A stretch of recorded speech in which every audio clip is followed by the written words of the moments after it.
የምንለየው አብርሽን እናከብረዋለን። አስተዋዮች ነን እኛ። የአብርሽ የሆነ ነገር የመጀመሪያ የሆነ የነበረም ነገር ቢሆን እናከብራለን። ሩታ የመጀመሪያ ሚስቱ ነበረች።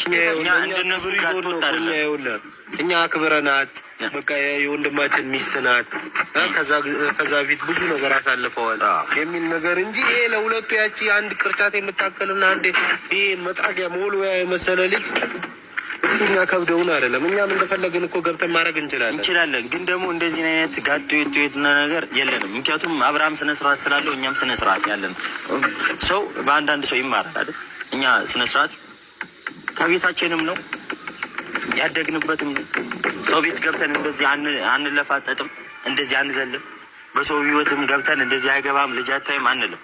ያው የሩታና የአብርሽ ጉዳይ ስለሆነ እነሱ ይጨርሱት ብለን ነው። ሌላ እኛም እነ ሜሪ እና ዳኒ እንደገቡት እኛም ገብተን ሌላ ነገር መፍጠር አያቅተንም። ወይ ደግሞ ጆሮቸውን ሜሪንም ዳኒንም ጆሮቸውን ይዘን ማስወጣት አቅቶን አይደለም። ግን ደግሞ ይሄ የእኛ ተግባር አይደለም። እንደነሱ አብርሃምም ደስ አይለውም። ምክንያቱም ሩታ ላይ እንደዚህ ነገር ሲደረግ ደስ አይለውም። እርግጠኛ ነኝ። ሩታ ግን ደስ ብሏት እየሳቀች ነበረ። እንደዚህ ነገር ስታደርግ ሳቀች። ባልሽ አባት ነው። የምሬን ነው። ክብርሽ ነው። ባይገርምሽ ክብርሽ እና እንዴት ነው የምታገጭበት ነው? እሺ እንደዚህ አይደረግም። የምሬ ነው። እነሱን እሺ አንቺን ምንም አንልሽም ስለምናከብርሽ ሩታን ማለት ነው። እንግዲህ ባናከብርሽ ኖሮ እነሱንም ጆሮአቸውን ይዘን አስወጥተን ሌላ ነገር ማረጋግተውን አይደለም። ከማንም አያንስም።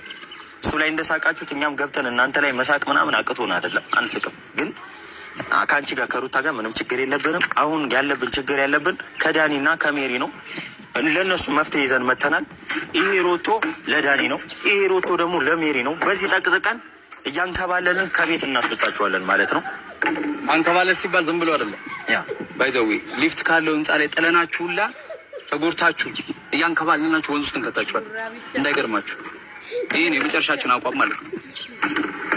አንተ ምንም አያቅትህም ማለት አንተ እኔ ምንም አያቅተኝም። ቶ ሜሪ በቃ ለኔ ጣሏት። ኧረ ሜሪ ላንተ ዳኒን እንደ ወርውሩት። እሺ ሜሪ ለኔ ልቀቋት። እዚህ ውስጥ አንዴ ስናስገባት ብቻ ታግዙኛላችሁ። እኔ እኮ አሁን እንደዚህ ብገባ እንኳን አይመችም። ታውቃለህ አይደል? አያ ዳኒ በቋል ይኸውና ማለት እኮ ነው።